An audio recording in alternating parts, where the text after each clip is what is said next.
जय हिंद दोस्तों, ज्ञान सागर सिविल एकेडमी में आप सबका स्वागत। आज का हमारा टॉपिक है inland waterways,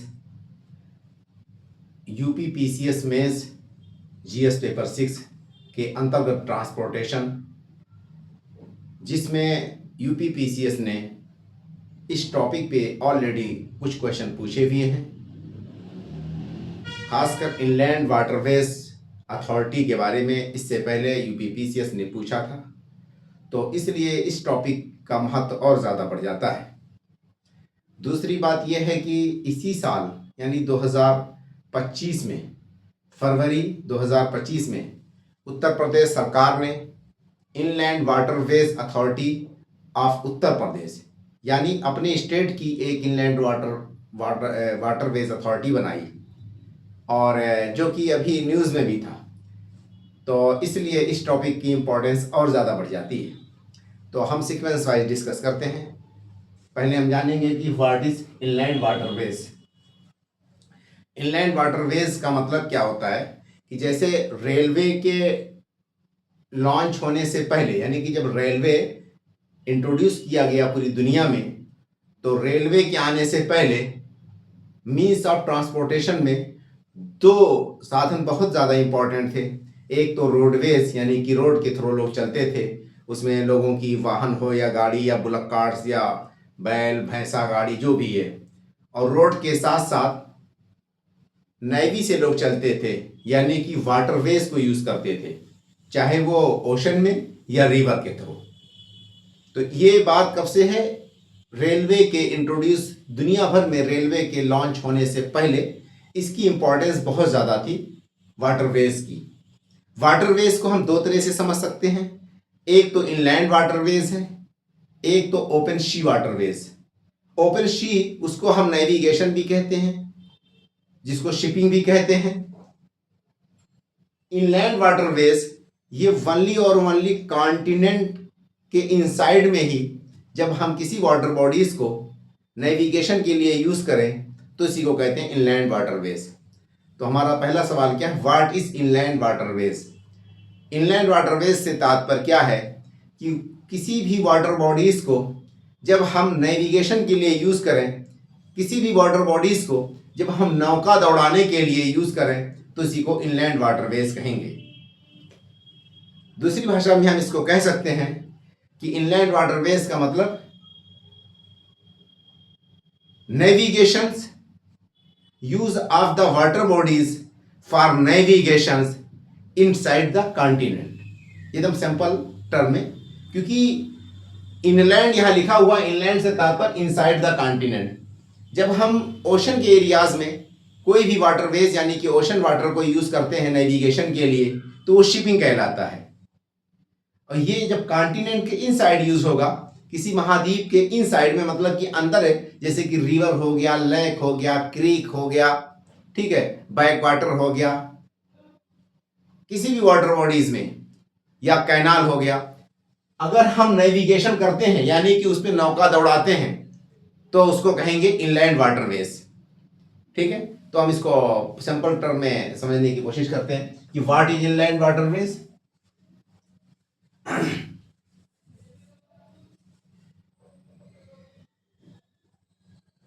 inland waterways,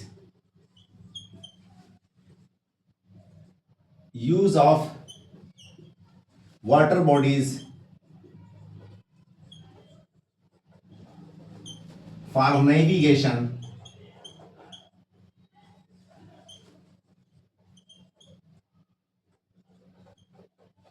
inside the continent, यानी कॉन्टिनेंट के भीतर जब हम किसी भी वाटर बॉडीज को यूज करते हैं नेविगेशन के लिए, नौकाओं को दौड़ाने के लिए, नाव को चलाने के लिए, किसी भी जेट्टीज वगैरह को चलाने के लिए, ठीक है, तो उसको क्या कहते हैं? वाटरवेज कहते हैं। ठीक, जिस तरह रेलवेज, रोडवेज, ऐसे ये भी एक रास्ता है, बट ये रास्ता कहाँ पे है? वाटर बॉडीज में है। वो वाटर बॉडीज क्या हो सकते हैं? ठीक है, तो ये जो वाटर बॉडीज हैं, हेयर वाटर बॉडीज includes जैसे देखिए वाटर बॉडीज, यहाँ पे हमारा तात्पर्य क्या है, जैसे रिवर हो गया, कैनाल हो गया, इस तरह की चीज है, लेक हो गया, बैक वाटर हो गया, क्रीक हो गया, ये सारे के सारे यहाँ पे हैं। तो नंबर एक हम कह सकते हैं includes reverse, lake, canals, creeks, ठीक है, एंड बैक वाटर्स।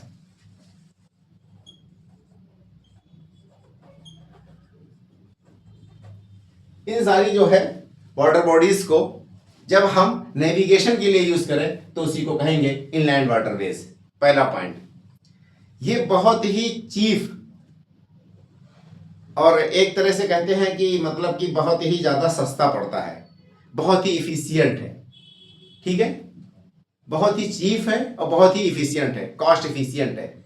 ये एक तरह से ट्रांसपोर्ट सिस्टम जो कि बहुत ही ज्यादा चीफ है और इफिशियंट है, ठीक है। तो कह सकते हैं नेक्स्ट पॉइंट हो जाएगा most cheap and efficient transportation system, है ना। ये बहुत ही ज्यादा चीप और बहुत ही ज्यादा एक तरह से पॉल्यूशन फ्री है, यानी इससे पॉल्यूशन बहुत कम होता है, ठीक है। ये सारी की सारी इसकी गुणवत्ताएं हो गई जो कि हमें जानना जरूरी था, ठीक है। अच्छा, मतलब most cheap and efficient transportation system and least polluting, एक पॉइंट पॉल्यूशन का भी लिख सकते हैं, लीस्ट पॉल्यूटिंग यानी इको फ्रेंडली ट्रांसपोर्टेशन सिस्टम ये है। अगर हम कॉस्टिंग की बात करें, किसकी, कॉस्टिंग की, तो पर टन वाटरवेज के थ्रू अगर कॉस्ट पड़ेगी वो ₹0.55 पर टन, वहीं पे रेलवे की जो कॉस्ट पड़ेगी ₹0.90 पर टन। अगर हम रोडवेज की बात करते हैं तो वो बहुत ज्यादा कॉस्टली पड़ता है इन दोनों के मुकाबले में। तो कॉस्ट एफिशिएंट मैंने एक पॉइंट यहाँ पे यूज किया कि मोस्ट चीप या कॉस्ट एफिशिएंट। तो जो कॉस्ट एफिशिएंट है उस पॉइंट को देखते हैं। कॉस्ट एफिशिएंट से तात्पर्य क्या हमारा कि it cost for transportation of goods कितना रुपया चार्ज करता है, अप्रोक्सीमेटली 50 पैसे एक टन को ट्रांसपोर्ट करने में। तो it cost for transportation of goods approximately 0.55 पर टन, ठीक है। जबकि जो रेलवे है, रेलवे से अगर हम वही गुड्स ट्रांसपोर्ट करते हैं तो वो 90 पैसे चार्ज करता है, उतना ही अमाउंट उतनी ही दूरी के लिए। वाइल रेलवे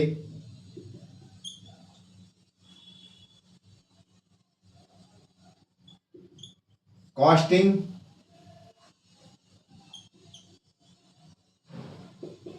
$0.90 पर टन।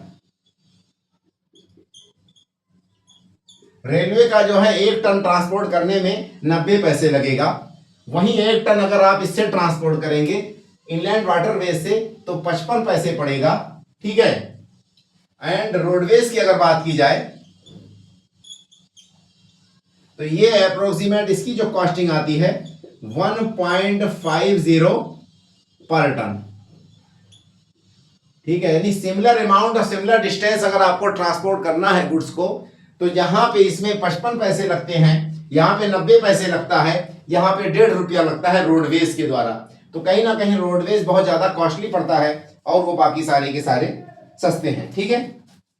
अच्छा, अब अगला हमारा पॉइंट है, ये हो गया इनलैंड वाटरवेज। नेक्स्ट क्या है, inland waterways transport in India. अब इंडिया के पॉइंट तो ये बेसिक डिफिनेशन हो गया इनलैंड वाटरवेज का। क्या हो गया, ये डिफिनेशन हो गया या इंट्रोडक्शन कह सकते हैं इसको। तो पहला पॉइंट इंट्रोडक्शन हो गया। अब inland waterways in India, India के पॉइंट ऑफ व्यू से पहले हम जानेंगे और उसके बाद फिर यूपी के पॉइंट ऑफ व्यू से जानेंगे, ठीक है। तो नेक्स्ट हमारा टॉपिक इसी में हो जाएगा, ये पहला हो गया फर्स्ट टॉपिक।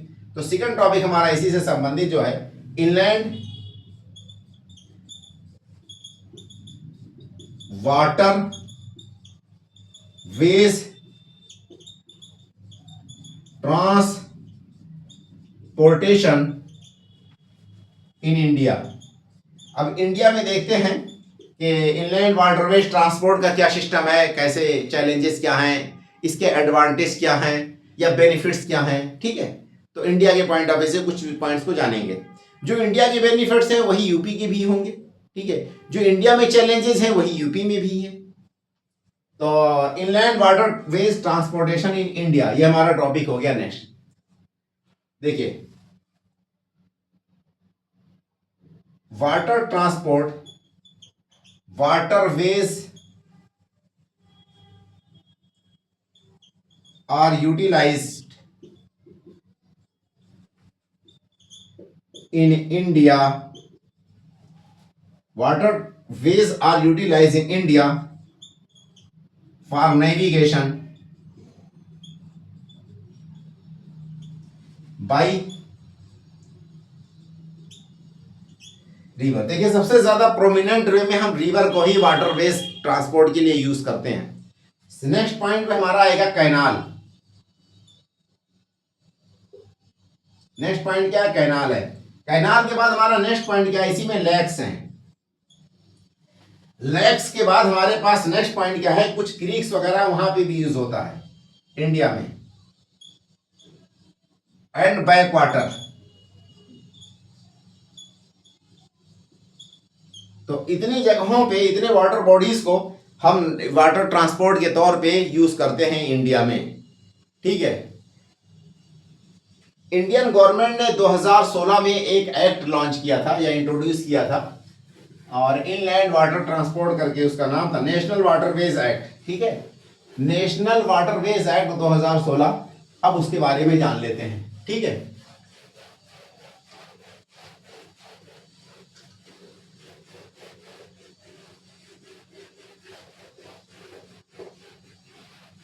देखिए, अगर इंडिया की बात करें तो पूरे भारत में अप्रोक्सीमेटली 130 रिवर ऐसे हैं या 130 वाटर बॉडीज ऐसे हैं जो कि नेविजेबल हैं, जहां पे वाटरवेज ट्रांसपोर्ट के तौर पे यूज किया जा सकता है। कितने हैं? 130 हैं। But national water wage act 2016 जो है,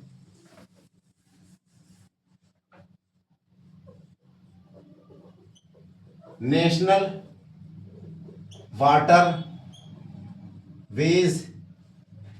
वाटरवेज एक्ट 2016, ठीक है। इसने जो है 111 यानी 111 1 को 3 टाइम्स लिखना आपको, 111 इनलैंड वाटरवेज को नेशनल वाटरवेज डिमार्केट किया था इस एक्ट के द्वारा, ठीक है।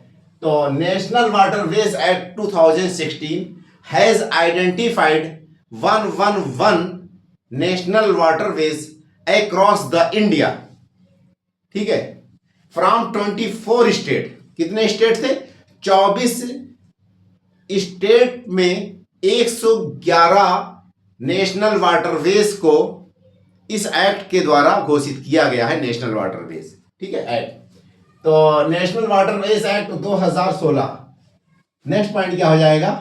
हैज आइडेंटिफाइड 111, ठीक है, कितना? 111 नेशनल वाटरवेज, ठीक, has identified 111 national waterways from 24 states of India. Bharat के 24 स्टेट में से, और 111 जो है नेशनल वाटरवेज को आइडेंटिफाई किया गया इसके द्वारा, नेशनल वाटरवेज के द्वारा, ठीक है। नेक्स्ट पॉइंट क्या है कि ये जो 111 नेशनल वाटरवेज है इसकी लंबाई 20,275 किलोमीटर पे फैली हुई है।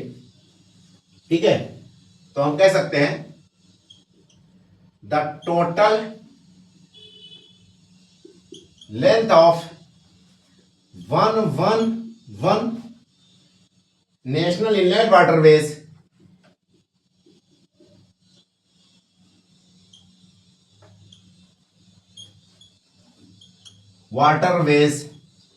consist on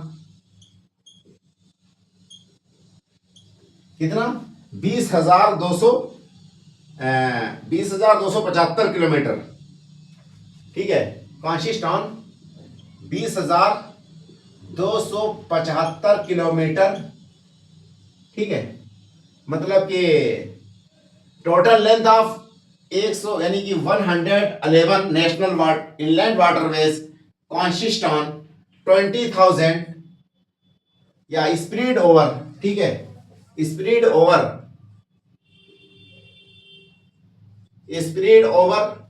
20,275 kilometre. ये 20,275 किलोमीटर की लंबाई पे ये जो 111 नेशनल इनलैंड वाटरवेज हैं ये फैले हुए हैं अक्रॉस 24 स्टेट। कितने? 24 स्टेट पे। ठीक है, ये तो नेक्स्ट पॉइंट हो गया। अच्छा देखिए 32 तो ऑपरेशनल है। ठीक है, तो नेक्स्ट पॉइंट हो जाएगा इसी में या नेशनल इनलैंड वाटरवेज कहेंगे, इसको ज्यादा सही रहेगा क्योंकि नेशनल इनलैंड वाटरवेज कितने ऑपरेशनल है?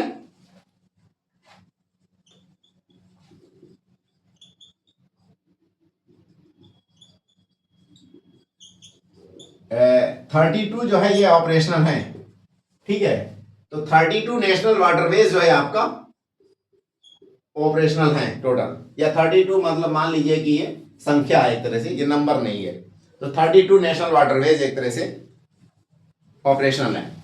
ये जो 32 ऑपरेशनल हैं इसमें से हम 4-5 जो प्रमुख हैं भारत के, हम वही इंपॉर्टेंट को 4-5 को डिस्कस कर लेते हैं, बाकी को छोड़ देंगे। ठीक है, क्योंकि इतना ज्यादा इसको डिस्कस करना पॉसिबल ही नहीं है।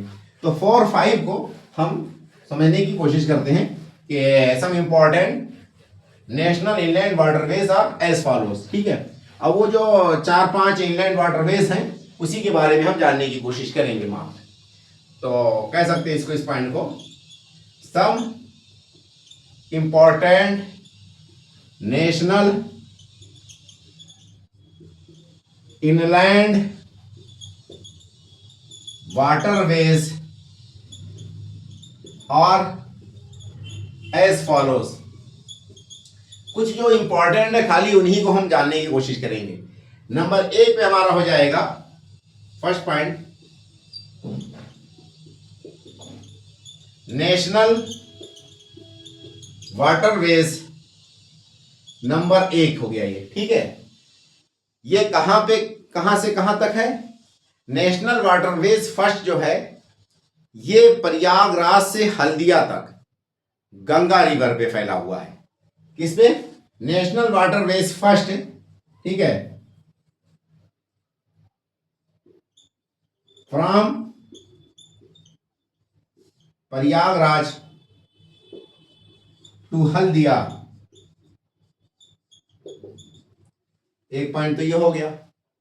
ऑन गंगा रिवर, किस पे?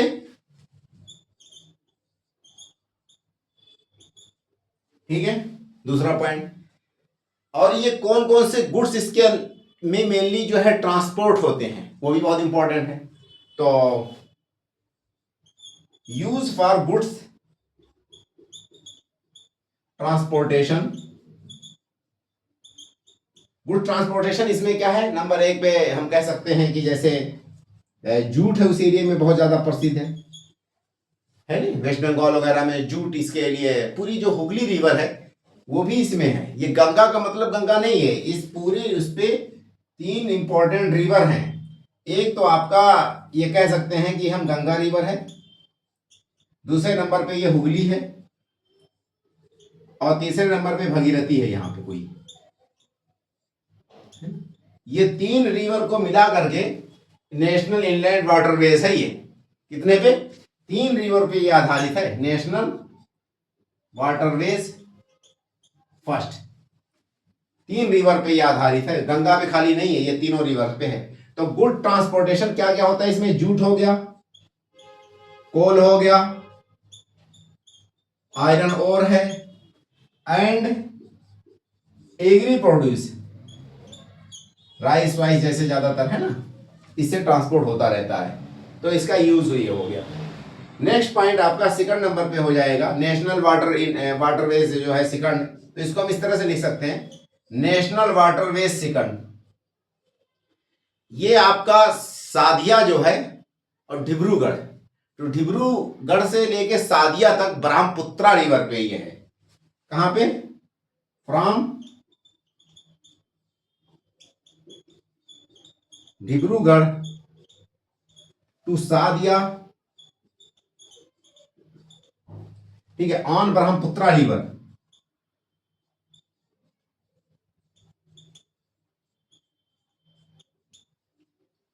इसमें जो ट्रांसपोर्ट होता है, मतलब कि जो ट्रांसपोर्टेशन वाले आइटम्स है इसमें,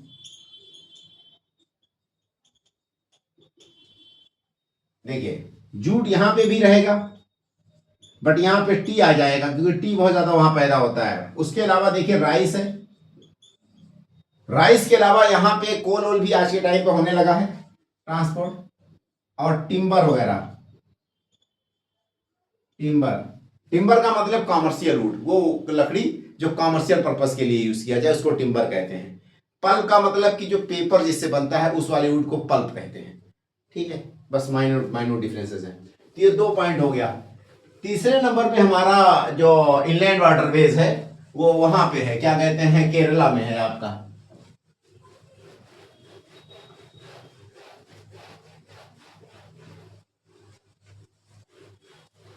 देखिए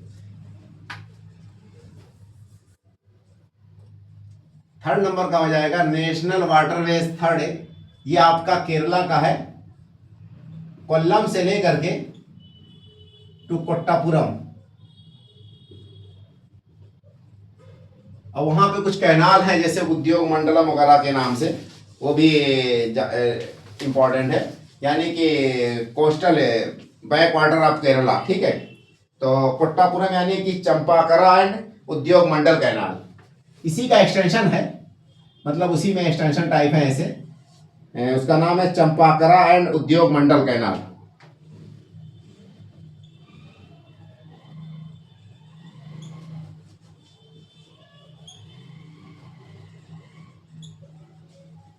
उद्योग मंडल कैनाल, ठीक है।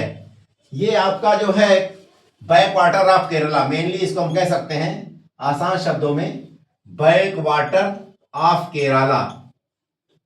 ठीक है, यहां पे जो ट्रांसपोर्ट करने वाले जो गुड्स हैं, कौन कौन से गुड्स यहां पे ट्रांसपोर्ट होते हैं मेनली, जैसे कि आपका क्वायर हो गया, कोकोनट हो गया, इस तरह के आइटम्स यहां ट्रांसपोर्ट में किए जाते हैं। पैसेंजर मूवमेंट भी है, यानी कि ट्रैफिक जो है वो भी मूव करती है।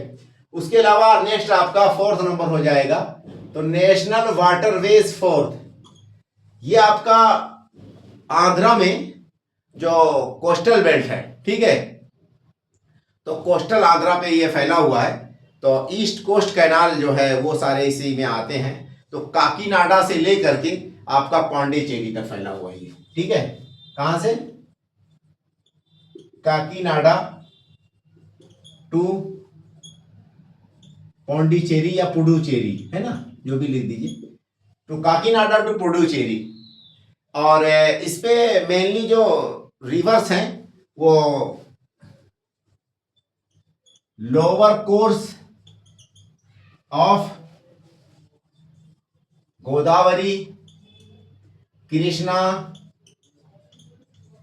एंड कैनाल है एक यहाँ पे बकिंगम कैनाल। ठीक है, Buckingham canal and Buckingham canal.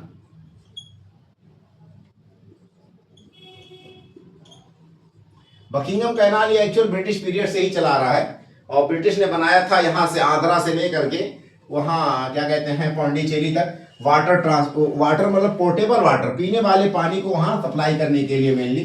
फिर बाद में नेविगेशन, इरिगेशन सारे पर्पज से ये यूज किया जाने लगा। ठीक है, तो ये आपका नंबर 4 हो गया। नंबर 5 इसी की कड़ी में हमारा हो जाएगा नेशनल वाटरवेज 5। तो कोस्टल एरियाज ऑफ उड़ीसा क्या है? कोस्टल एरियाज ऑफ उड़ीसा, यहां पे आपका ब्रह्मणी और ये क्या कहते हैं, ब्रह्मणी के अलावा जो है धमतारा, ठीक है, ब्रह्मणी, धर्मा और ये महानदी, ये सारी रिवर्स इसमें फैली हुई हैं। ठीक है, क्या है? ब्रह्मणी और कुछ कैनाल भी हैं, ब्रह्मणी, धर्मा या धमरा एंड महानदी, ये सारी के सारी रिवर जो है आपके इस पे यानी कि 5वें नंबर पे जो है नेशनल वाटरवेज पे फैले हुए हैं। ठीक है, ब्रह्मणी और धमरा रिवर भी है, और ईस्ट कोस्ट कैनाल कहलाता है, वहां पे बहुत सारे कुछ कैनाल हैं, वो भी इसको कनेक्ट करते हैं। उसके बाद 6 नंबर का जो है इसमें इसी के कड़ी में हमारा वो है बराक रिवर। ठीक है,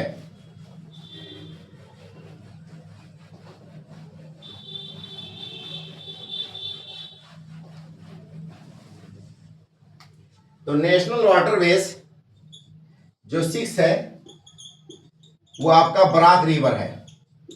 बराक रिवर आपका कई स्टेट से गुजरता है, जिसमें हम कह सकते हैं आपका आसाम, मणिपुर, मिजोरम एंड त्रिपुरा। उसके अलावा अदर फेमस नेशनल वाटरवेज को खाली जानेंगे जो बहुत ज्यादा प्रचलन में है, पूरे इंडिया को नहीं हम डिस्कस करेंगे। अदर फेमस नेशनल वाटरवेज, उसमें नंबर 1 पे आपका जो है क्या हो गया, 3 के बाद ये 4, 5, 6। ठीक है, तो 6 के बाद ये 7वां नंबर हम कह सकते हैं गोदावरी, ये नर्मदा एंड ताप्ती। तो lower reaches of Narmada and Tapti, ये भी बहुत ज्यादा पॉपुलर है, बहुत ज्यादा यूज में है।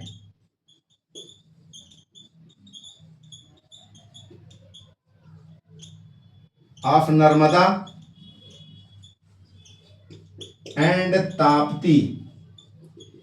उसके अलावा ज्वारी एंड मंडोवी जो है ये रिवर, और बहुत ज्यादा ये भी प्रसिद्ध है कंबरजुआ कैनाल के साथ। तो मंडोवी एंड ज्वारी, ठीक है, 8वां पॉइंट हम लिख सकते हैं, ये भी बहुत ज्यादा प्रसिद्ध है। मंडोवी, ज्वारी एंड कंबुरजुआ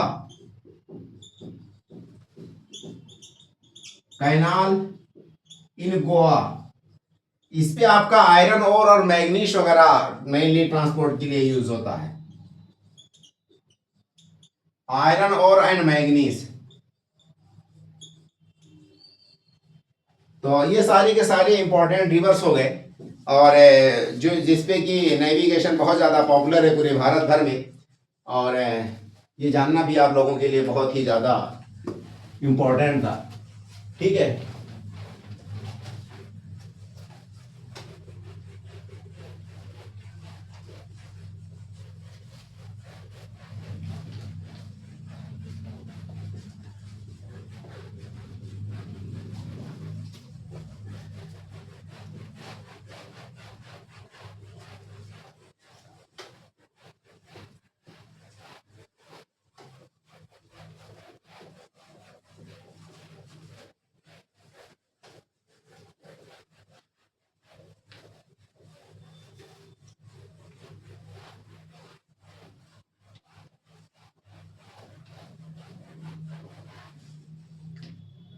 देखिए अब हम डिस्कस करेंगे नेशनल वाटरवेज जो कि मोस्ट फेमस है इंडिया के, उनको डायग्राम के थ्रू मतलब कि प्रेजेंट करने की कोशिश करते हैं। तो diagrammatic presentation of national waterways in India. ठीक है, सपोज दैट इस तरह से कुछ बनाते हैं map.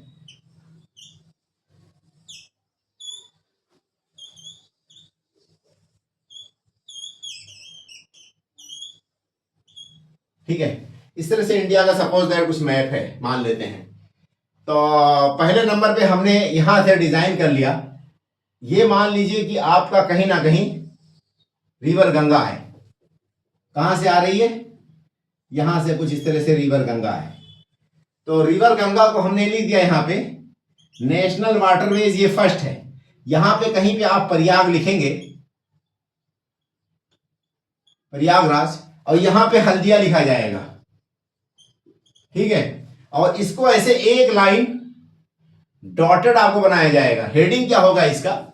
Famous national waterways of India. इस तरह से आप डायग्राम को बनाएंगे एग्जाम हॉल में भी। ठीक है। तो ये आपका एक हो गया नेशनल वाटरवेज। प्रयाग क्या है? ये गंगा रिवर है, गंगा रिवर नंबर 1 पे हो गया। ठीक। उसके बाद सेकंड नंबर पे यहां से कुछ ऐसे आप ला करके, ठीक है, ये मान लेते हैं कि डिब्रू है, मतलब कि डिब्रूगढ़ या डिब्रूगढ़, और यहां पे कहीं पे सादिया लिख दीजिए, सादिया। ठीक है। और इस तरह से एक लाइन इस पे ड्रॉ कर दीजिए, या बोथ साइड से लाइन ड्रॉ कर सकते हैं। ये हो गया हमारा नेशनल वाटरवे सेकंड। और जगह का नाम भी मेंशन कर देंगे कि ये क्या है? ये ब्रह्मपुत्रा है। इस तरह से आपको डायग्राम के थ्रू प्रेजेंट करना पड़ेगा। कोल्लम यहां पे कहीं पड़ेगा और यहां पे कोट्टम पड़ेगा। क्या है? कोल्लम। और ये क्या है आपका? कोट्टापुरम। तो यहां से ऐसे आप लाइन ड्रॉ कर देंगे और इसका नाम हो जाएगा नेशनल वाटरवेज। ये 3 हो गया, तो ये आपका थर्ड हो जाएगा। ठीक है। उसके अलावा ये रिवर है आपकी कहीं ना कहीं, देखिए, ये आपकी कृष्णा हो गई और ये आपकी गोदावरी हो गई, और ये आपकी कृष्णा। यहां पे कहीं ना कहीं काकीनाडा है, गोदावरी के जस्ट ऊपर, और ये आपका पौंडीचेरी कहीं पे है। ठीक है। और ये बकिंगम कैनाल है, ये वाला जो है आपका बकिंगम कैनाल रहेगा यहां पे।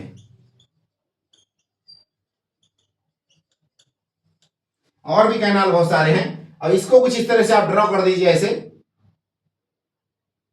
उसके अलावा इसके जो निचले रीचेज हैं यहां पे वैसे डॉट दे देंगे, ये समझने के लिए कि ये पूरा का पूरा वो है।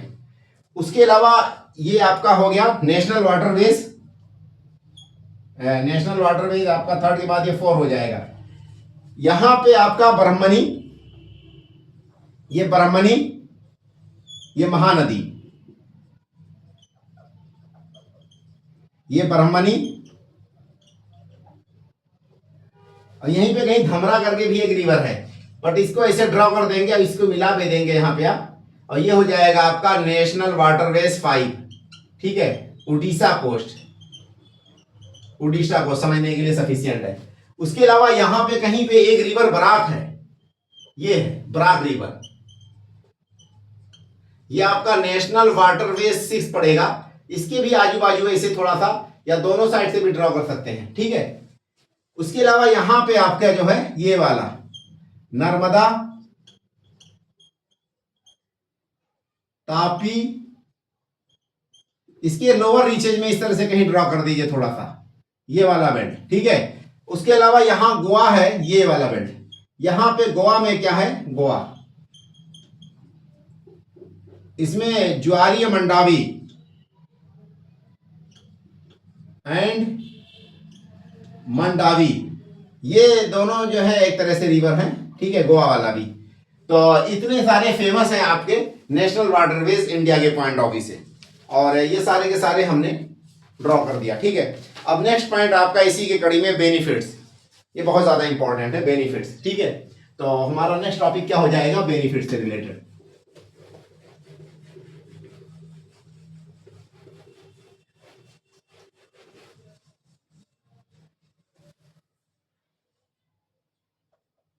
Benefits of inland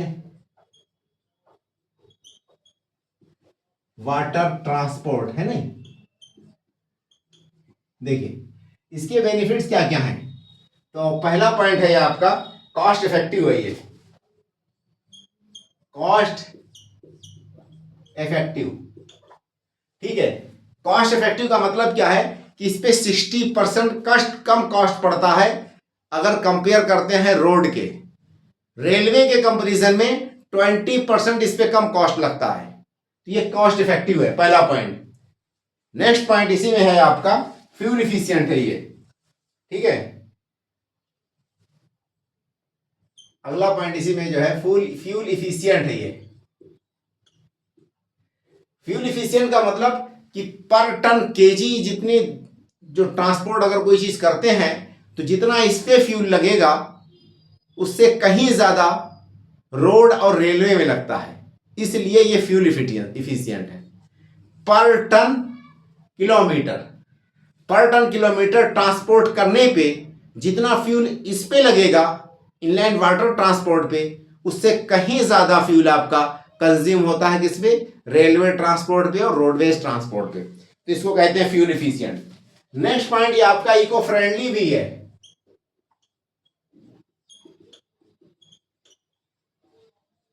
eco friendly का मतलब कि देखिए दोनों तरह से, एक तो फ्यूल इफिशियंट यानी फ्यूल कम कंज्यूम हुआ तो ये कार्बन डाइऑक्साइड कम इमिशन करेगा या रिलीज करेगा, पहला पॉइंट।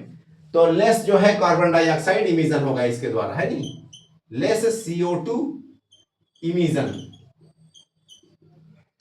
उसके अलावा इसको डेवलप करने में, मेंटेन करने में जितना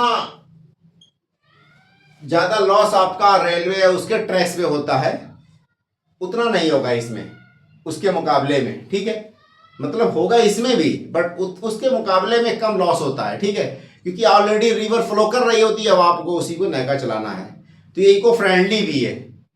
ठीक, नेक्स्ट पॉइंट क्या है कि देखिए ये सुइटेबल है आपका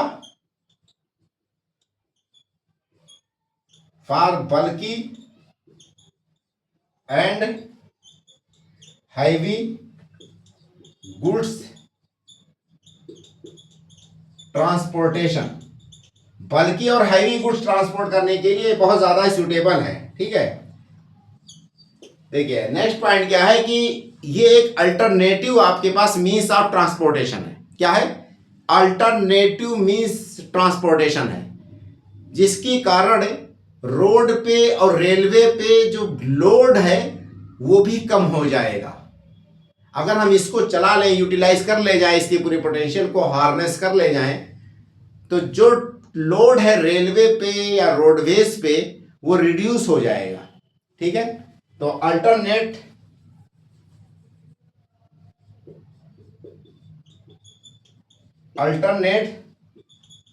सोर्स ऑफ ट्रांसपोर्टेशन है नहीं,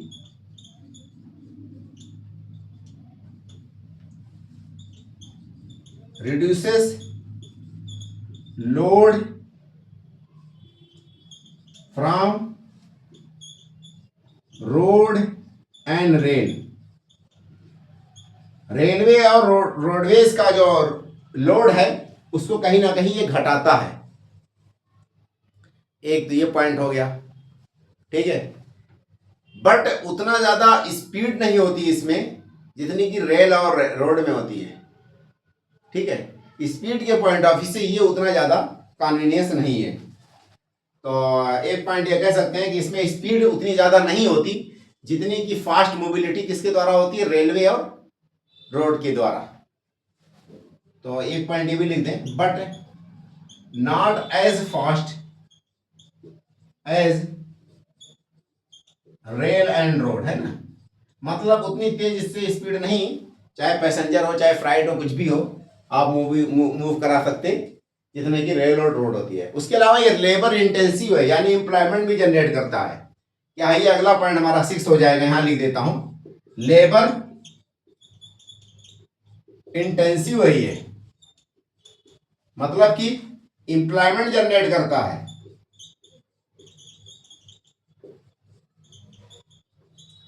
एम्प्लॉयमेंट जनरेट करने का मतलब लोडिंग करना, load down load up load, है ना, उसके मेंटेनेंस वगैरह में जो भी पोर्ट होंगे उन सबको जेट्टीज वगैरह को रन करने के लिए, तो वहाँ लेबर के बेस वर्क बहुत ज़्यादा रहेगा। ठीक है, तो ये इसलिए ये बहुत ज़्यादा सुटेबल है और बहुत ज़्यादा एक तरह से अपना एडवांटेज रखता है। तो ये सारे एडवांटेज हो गए उसी के। अब हम इसी कड़ी में पढ़ेंगे चैलेंजेस। ठीक है, तो चैलेंजेस को हम इस तरह से भी समझ सकते हैं कि क्या कारण है कि इंडिया में ये जो इनलैंड वाटरवेज ट्रांसपोर्ट उतना ज्यादा पॉपुलर नहीं है या उतना ज्यादा सक्सेस नहीं है, क्या कारण है, ये सवाल आपका पूछेगा इस तरह से बनाकर। What are the major factors, what are the reasons behind the poor success या पुअर परफॉर्मेंस या पुअर डेवलपमेंट या lack of inland transportation in India, इस तरह से क्वेश्चन पूछेगा।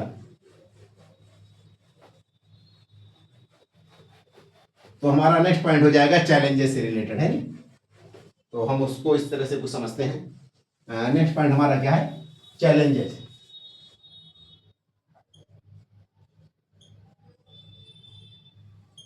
चैलेंजेस को इस तरह से समझें कि मान लीजिए कि इंडिया है, तो इंडिया में इनलैंड वाटरवेज या इनलैंड वाटर ट्रांसपोर्ट इतना ज़्यादा सक्सेस क्यों नहीं है। ठीक है, तो इसको कुछ क्वेश्चन को इस तरह से फ्रेम कर सकते हैं। What are the major reason behind the unsuccess navigation by inland waterways in India। ठीक है, एक तो ये क्वेश्चन बन सकता है। अगला क्वेश्चन ये पुटअप करेगा कि what are the major problems associated with inland waterways transportation. दूसरा क्वेश्चन ये हो गया, what are the major challenges and concerns related with inland waterways transportation in the context of India. तीसरा पॉइंट ये बन सकता है। तो इस तरह के कुछ क्वेश्चन इसके अंतर्गत बन सकते हैं। अब हम इन्हीं चैलेंजेस को सीक्वेंस वाइज या सिस्टमैटिक वाइज डिस्कस करते हैं। ठीक है, तो ये हमारा नंबर 1 पे होगा कि देखिए, नेक्स्ट पॉइंट हमारा फर्स्ट पॉइंट हो जाएगा। देखिए, रिवर जो है वो स्टेट सब्जेक्ट है। क्या है, स्टेट सब्जेक्ट है। पहला पॉइंट हमारा, रिवर जो है एक तरह से स्टेट सब्जेक्ट है। और inter state water dispute, inter state river dispute हम अक्सर सुनते रहते हैं। तो एक बहुत बड़ा इश्यू ये है, कहीं ना कहीं ये ऑब्स्टेकल बनता है इनलैंड वाटरवे ट्रांसपोर्ट। ठीक है, तो पहला पॉइंट हो जाएगा, रिवर जो है क्या ये स्टेट सब्जेक्ट है। ठीक, इंटर स्टेट वाटर डिस्प्यूट या रिवर डिस्प्यूट अक्सर हम सुनते रहते हैं। नेक्स्ट पॉइंट क्या हो जाएगा इसी में, इंटर स्टेट वाटर डिस्प्यूट। ठीक है, जिसकी वजह से ये सारे के सारे साधन आपके इंप्रूव नहीं हो पा रहे हैं। पुअर परफॉर्मेंस या पुअर अंडर यूटिलाइजेशन जो इनलैंड वाटरवेज है वो क्यों है, इन सब कारणों से है। रिवर के अलावा नेक्स्ट पॉइंट हमारा जो है वाटर वेरिएबिलिटी से रिलेटेड है। वाटर वेरिएबिलिटी, देखिए वाटर वेरिएबिलिटी से तात्पर्य क्या है कि भारत के सारे रिवर्स पेरेनियल नहीं है, सदर्न रिवर ज्यादातर सीजनल है। तो इसमें एक पॉइंट हो जाएगा हमारा, सदर्न जो रिवर्स हैं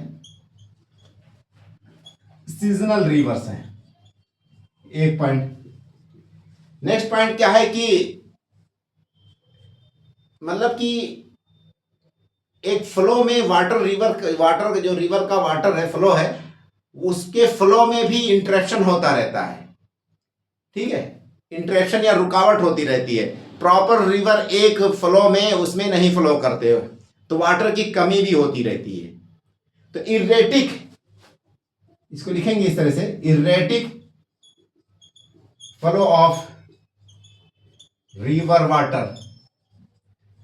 ठीक है, इरेटिक फ्लो इसलिए होता है कि रिवर का जो वाटर है बहुत बड़ी अमाउंट उसका जंक क्वांटम या क्वांटिटी यूज की जाती है इरिगेशन के लिए या उस पर डैम बना दिया जाता है।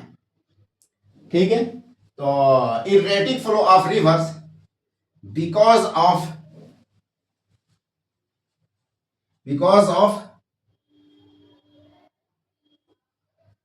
वाटर डाइवर्जन फॉर इरिगेशन के लिए भी वाटर बहुत ज्यादा कैनाल में डाइवर्ट कर दिया जाता है ताकि इरिगेशन किसानों के लिए भी, तो वाटर पे रेगुलर फ्लो रिवर में नहीं होती है। नेक्स्ट पॉइंट क्या है, एंड डैमिंग।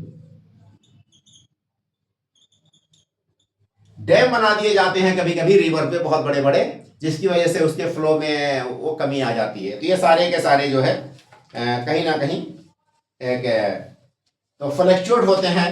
ठीक है, तो इसीलिए जो है फ्लक्चुएशन होता रहता है इन रिवर फ्लो,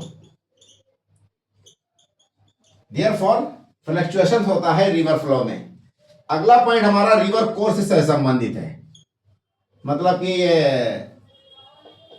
ये दूसरा हो गया। ये तीसरा पॉइंट हमारा रिवर कोर्स। देखिए, जो सदर्न रिवर है वो सारे के सारी स्ट्रेट हैं, एक दिशा में एक दशा में प्रॉपर फ्लो करती हैं। लेकिन जो नदर्न रिवर हैं वो म्यांड्रिंग अपना कोर्स बदलती रहती हैं। ठीक है, तो उनके कोर्स से संबंधित, यानी रिवर का जो कोर्स है, जो बहाव वाला जो एरिया है, उसे एरिया में भी दिक्कत है कहीं ना कहीं। तो हम इसको कह सकते हैं म्यांड्रिंग एंड चेंजिंग रिवर कोर्सेस। ठीक है, रिवर कोर्स के एक तरफ म्यांड्रिंग और एक चेंजिंग होता है। क्या है रिवर कोर्स? ये तो पहला पॉइंट हो गया आपका रिवर कोर्स से संबंधित। उसके अलावा देखिए, सिल्ट और सेडिमेंट ये भी आकर के रिवर के बेड पे रेगुलर जमा होता रहता है। कारण क्या है? अपर रीचेज यानी हिमालयन एरियाज में जहां से रिवर निकलती हैं, वहां पे लोगों ने जंगल बहुत ज्यादा अमाउंट में काट दिए या डिफॉरेस्टेशन कर दिए, जिसके कारण जो है सिल्टेशन, खासकर उसका भुगतान करना पड़ रहा है बांग्लादेश को। और जंगल कौन काट रहा है? नेपाल। तो हिमालयन एरियाज में जो भी फॉरेस्टेड लैंड है जहां से रिवर निकलती हैं, वहां पे डिफॉरेस्टेशन मास लेवल पे हो रहा है, जिसके कारण सॉइल इरोजन होता है, रॉक इरोजन हो जाता है, और वही डिप्रीस, वही मलबा, वही सेडिमेंट लाकर लोअर रीचेज में फ्लो करके रिवर एक तरह से उसको अपग्रेड करते रहे। उसका जो डेप्थ है वो डेप्थ रिड्यूस होता जा रहा है, शैलो होता जा रहा है रिवर कोर्स, जिसकी वजह से आप नेविगेट नहीं कर पाएंगे शिप्स को, या नौकाएं आसानी से नहीं दौड़ा पाएंगे। तो ये एक बहुत बड़ा पॉइंट है। ठीक है, तो हम इस पॉइंट को कुछ इस तरह से लिख सकते हैं, soil erosion due to deforestation in upper reaches of Himalaya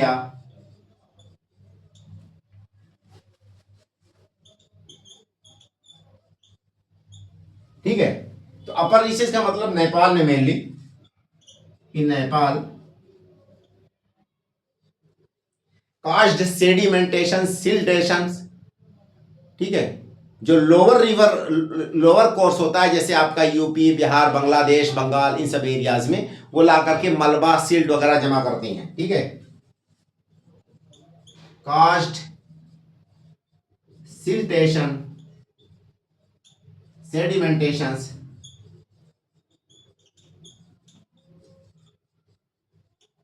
ठीक है, एंड रिड्यूसिंग द रिवर्स, मतलब कि बेड एंड, मतलब इस तरह से कुछ कहेंगे इसको।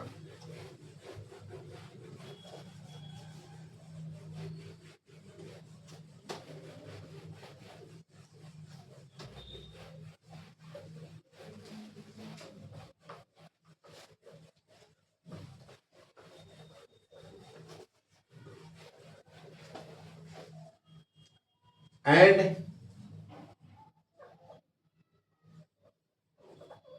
एंड शैलोइंग द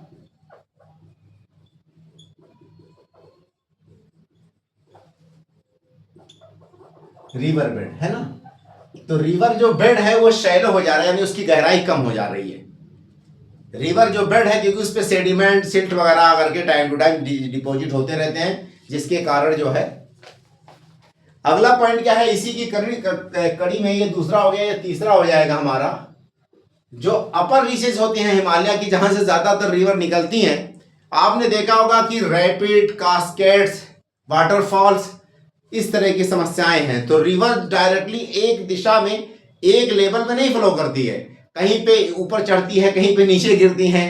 तो वाटरफॉल्स होता है, प्लंगिंग पूल्स, है ना, इस तरह की समस्याएं होती हैं। तो हम कह सकते हैं occurrence of rapids, waterfall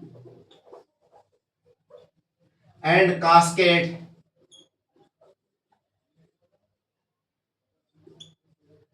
over the river course। जो रिवर का मतलब फ्लो है, या रिवर का जो कोर्स है, उसमें कहीं ना कहीं रैपिड, वाटरफॉल, कास्केड्स वगैरह पड़ता ही पड़ता है। तो ये सारी की चीजें कहीं ना कहीं रुकावट डालती हैं। ठीक है, अगला पॉइंट हमारा नेक्स्ट हो जाएगा, ये 2 हो गया या 3 हो गया, तो 3 के बाद 4th हो जाएगा, infra and terminal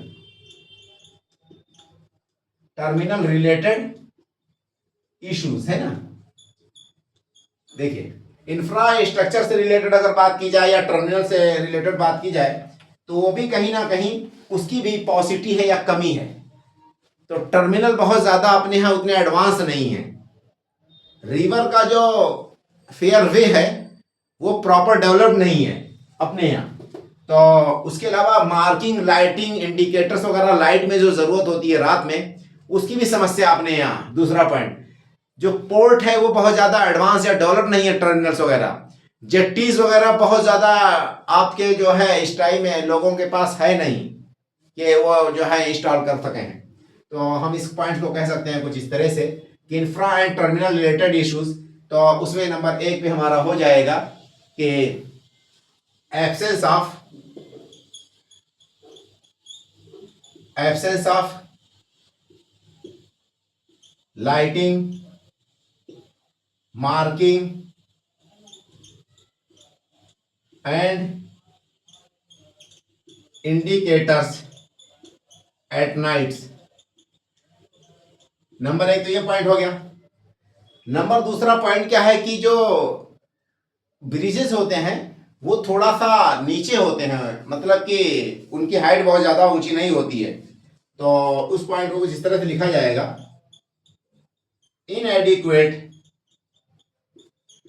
air draft. Air draft जो है बहुत ज्यादा यहाँ पे डेवलप्ड नहीं है, यानी जो ब्रिजेस हैं वो बहुत ज्यादा नीचे होते हैं, और जो शिप होती है उसका जो कुंबड़ या जो मीनारा नुमा बढ़ा होता है वो उसमें जाके टकरा जाएगी। तो उसको क्या कहते हैं, एयर ड्राफ्ट कहते हैं। ठीक है, एयर ड्राफ्ट का मतलब शिप की जो वर्टिकल हाइट होती है उसी को एयर ड्रॉप कहते हैं। तो एयर ड्रॉप ब्रिज के कंपैरिजन में जो भी ब्रिज हैं, फ्लाईओवर्स हैं, वो उसके सुटेबल हैं कि नहीं है, तो इसको कहेंगे इनएडिक्वेट एयर ड्रॉप। ठीक है,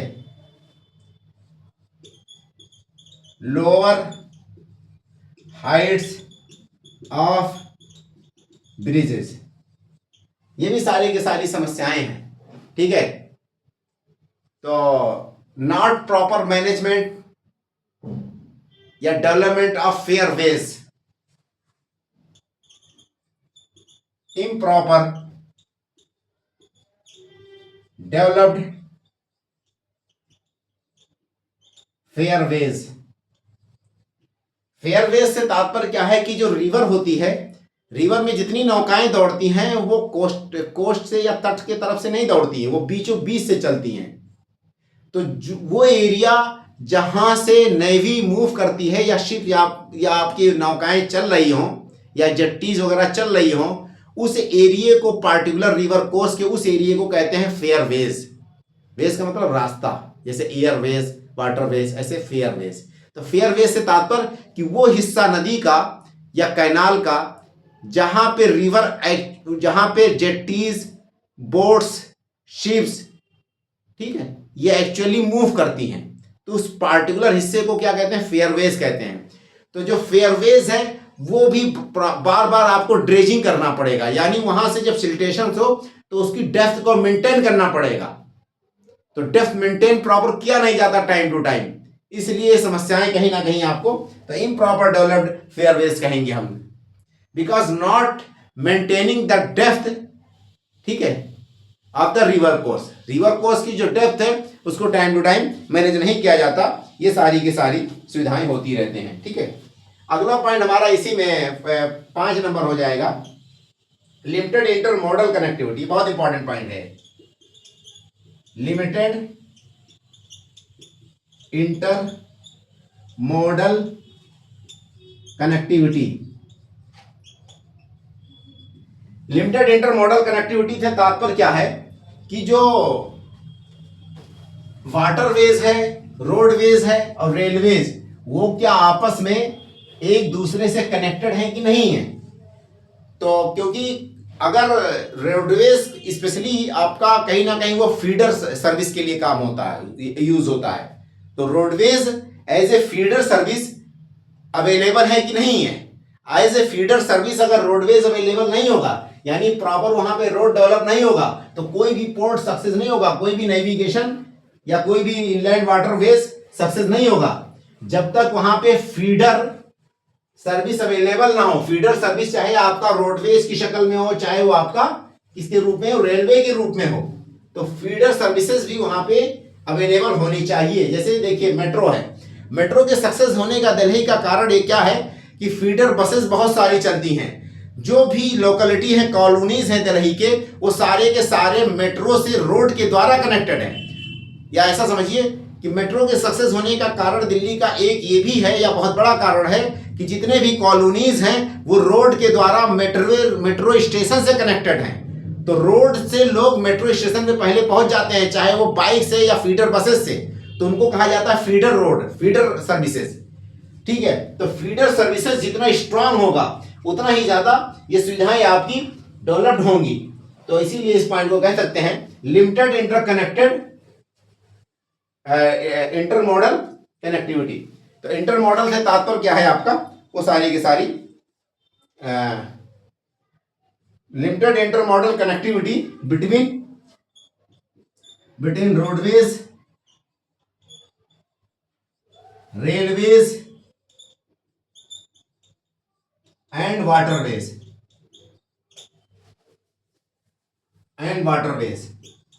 ये सारी की सारी सुविधाएं वहां पे होनी चाहिए। उसके अलावा इन्वायरमेंटल कॉन्सेंस, ये भी बहुत इंपॉर्टेंट पॉइंट है, इसी में पॉइंट है, ठीक है। देखिए नेक्स्ट पॉइंट आपका 5वें नंबर के बाद है आपका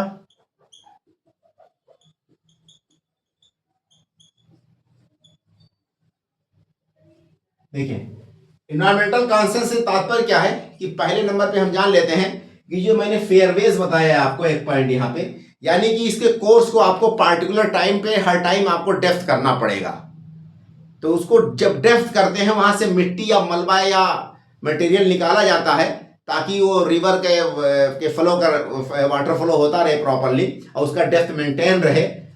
जो शिप है उसका जो कुंडा होता है नीचे की तरफ बेस, वो उससे जमीन से या रिवर कोर्स या रिवर बेड से टकराने ना पाए, तो उसको क्या कहते हैं, ड्रेजिंग कहते हैं। उसको डेप्थ को मेंटेन करने के लिए जो खुदाई होती है उसको क्या कहते हैं, ड्रेजिंग कहते हैं। तो इन्वायरमेंटल कॉन्सेंस में क्या है, कोई भी रिवर, जो भी इनलैंड वाटरवेज है इंडिया में नहीं पूरी दुनिया में, टाइम टू टाइम उसको ड्रेजिंग करना पड़ता है। ड्रेजिंग का मतलब वहां से मलबा निकालना पड़ता है, क्योंकि जो सिल्टेशन और सेडिमेंटेशन होता रहेगा। रिवर की एक क्वालिटी क्या है कि ऊपर से निकलती है कहीं पहाड़ से, और नीचे की तरफ जब आएगी तो अपने साथ मलबा, सेडिमेंट्स वगैरह लाके डिपॉजिट करती रहती है, ठीक है। तो हम इस पॉइंट को कह सकते हैं कि ड्रेजिंग के कारण कहीं ना कहीं एक तरह से वातावरण पे बहुत ज्यादा प्रभाव पड़ता है, ठीक है। Time to time dredging make losses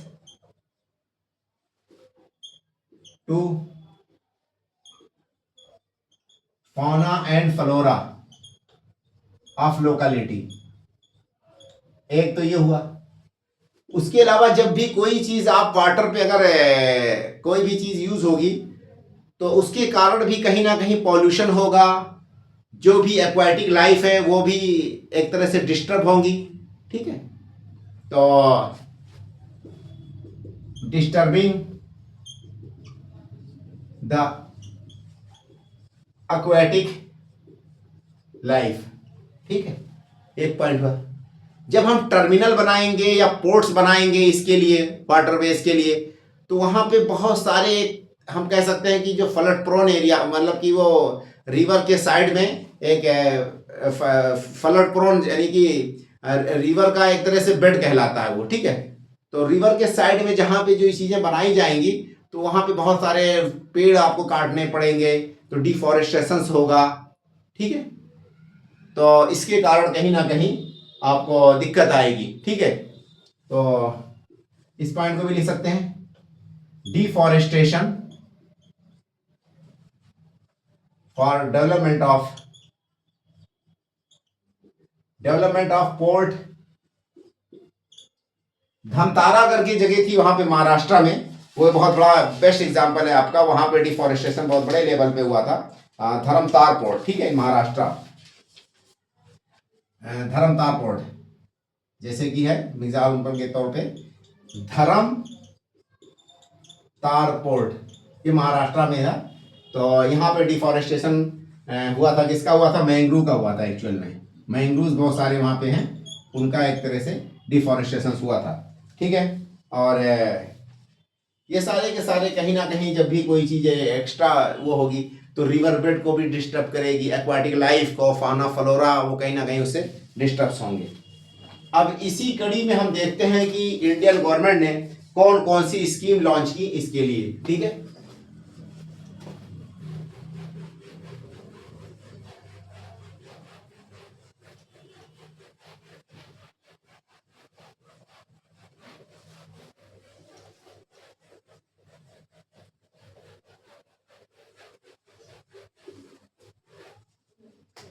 तो नेक्स्ट पॉइंट हमारा क्या है, इंडियन गवर्नमेंट ने क्या क्या इनिशिएटिव्स उठाई। ठीक है, गवर्नमेंट ऑफ इंडिया की क्या क्या मतलब इनिशिएटिव से तात्पर्य क्या है, क्या क्या प्रोग्राम, क्या क्या पॉलिसीज लॉन्च की गई हैं। तो पहले नंबर पे एक प्रोजेक्ट है जल मार्ग विकास प्रोजेक्ट। ठीक है, जल मार्ग विकास प्रोजेक्ट, ये हो गया आपका। दूसरे नंबर पे सागरमाला प्रोजेक्ट, इंटरलिंकिंग वाटर। ठीक है, मैरीटाइम इंडिया विजन आपका जो है सागरमाला, ये हो जाएगा। तीसरे नंबर पे आपका मैरीटाइम इंडिया विजन 2030। नेक्स्ट आपका मैरीटाइम अमृतकाल करके है, ये अमृतकाल विजन। हाँ,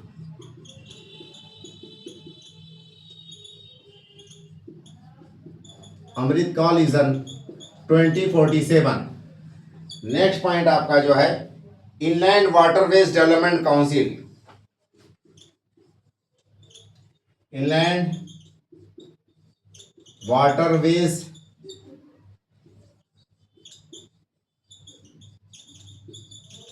डेवलपमेंट काउंसिल। ठीक है, 2023 में बनाई गई। ये सारी की सारी कहीं ना कहीं इंडियन गवर्नमेंट ने एक तरह से इनिशिएटिव्स ली हैं और उसको स्टार्ट किया है। ठीक है, जो कि बहुत ज़्यादा इम्पोर्टेंट है। और अगला हमारा इसी कड़ी में जो हमारा अगला टॉपिक होगा वो inland waterways authority of India का होगा। और inland waterways authority of India के बाद inland waterways authority of UP, Uttar Pradesh. तो इन दोनों के बारे में हम पढ़ेंगे। और एक टॉपिक हम और इसके अंतर्गत पढ़ेंगे कि सेंट्रल गवर्नमेंट के कौन कौन से प्रोजेक्ट इनलैंड वाटरवेज के लिए यूपी में चल रहे हैं। सेंट्रल गवर्नमेंट के कौन कौन से प्रोजेक्ट इनलैंड वाटरवेज को डेवलप करने के लिए यूपी में चल रहे हैं, और यूपी में कितने नेशनल वाटरवेज हैं। ठीक है, और उसको डायग्राम के थ्रू हम प्रेजेंट करेंगे। तब तक हम यहीं पे विराम देते हैं। आप लोगों से रिक्वेस्ट है कि हमारे चैनल को लाइक और सब्सक्राइब करें। ओके भाई, ऑल दी बेस्ट।